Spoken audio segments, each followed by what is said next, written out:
আসসালামু আলাইকুম এভরিওয়ান, কি অবস্থা? সবাই কেমন আছেন? আশা করি সবাই ভালো আছেন।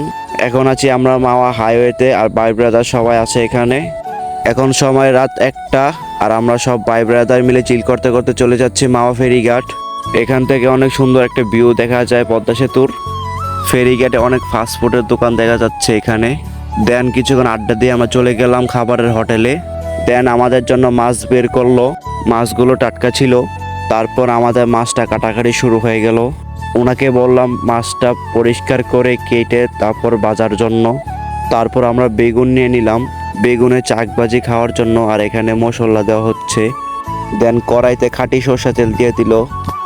তারপর এক এক করে মাছগুলো দিয়ে দিল তেলে ভাজার জন্য। বেগুনগুলোও ছেড়ে দিল মাছের সাথে ভাজার জন্য। তারপর এক এক করে ভাজা শুরু করে দিল। সিফাত বলতেছিল আমাকে একটু ভিডিও কর, আমি একটু লাড়াচাড়া দিই। ওর দেখা দেখে আমি একটু লাড়াচাড়া দিতে গেলাম। দেন মাছ ভাজা শেষ। এখন মাছের লেজ দিয়ে ভর্তা বানানো হচ্ছে। আর মাছের লেজ দিয়ে ভর্তাটা অনেক বেশি মজা হয় এই মাওয়া ফেরিঘাটের। তারপর আমরা টেবিলে বসে গেলাম এবং খাবার চলে আসছে আমাদের জন্য। আরাফাত এক এক করে সবাইকে বেড়ে দিচ্ছে খাবার। দেন বন্ধু সিফাত সবাইকে মাছ দিয়ে দিচ্ছে একটা করে, এবং একটা করে বেগুন চাক দিয়ে দিচ্ছে। দেন আমার মতো আমি সুন্দর করে আমার প্লেটটা সাজিয়ে নিলাম খাবার দিয়ে। আর সবার খাওয়া অলরেডি শুরু করে দিয়েছে। দেন খাবারটা শেষ করে, খাবারটা অনেক বেশি মজা ছিল। আর সবাই আমরা গেমে গিয়েছি খেতে খেতে। মা বাবার দোয়া এই হোটেলে আমরা খেয়েছি। এই হোটেলে মাছগুলো অনেক ফ্রেশ থাকে এবং টাটকা থাকে। দেন চলে আসলাম ঘাটে, এখানে চা খাচ্ছি বসে বসে। ঘাটে এসে দেখি এখানে মেলা হচ্ছে।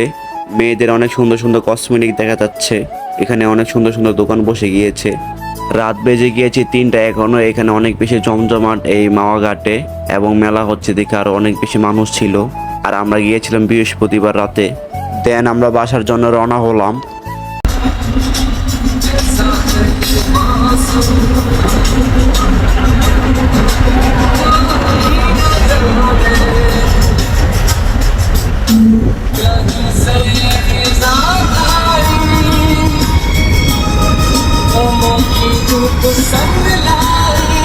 বাসায় যাওয়ার সময় একটি ব্রিজ দেখে সিফাতকে বললাম গাড়িটা একটু থামা এই ব্রিজের সামনে। দেন সিফাত গাড়িটা থামালো। আর এখান থেকে অনেক সুন্দর পিকচার তোলা যায়। আর এখন ফজরের আজান দিচ্ছে। আমরা সবাই অনেক বেশি ক্লান্ত, সারা রাত ঘুমাইনি। দেন দেখি ফজর আজান দেওয়ার পর সিফাত গাড়ি স্টার্ট বন্ধ করে ঘুমাচ্ছে। তার নাকি অনেক বেশি ঘুম ধরছে। তারপর তাকে বললাম তুই একটু রিল্যাক্স করে একটু ঘুমা, তারপর আবার যাবো বাসায়। দেন সিফাতের ঘুম শেষ করেই আমরা রওনা হলাম আবার বাসায় যাওয়ার জন্য। আর এখান থেকে অনেক সুন্দর ভিউ পাওয়া যায় গাড়ি থেকে। আর অনেক বেশি ঠান্ডা বাতাস আসছিল ফজর আজান দেওয়ার পর। অনেক বেশি ফ্রেশ লাগছিল মনের ভিতরে। এই ব্রিজের লাইটিংটা এত বেশি সুন্দর লাগছে, পুরো রাস্তা আলোকিত করে দিয়েছে।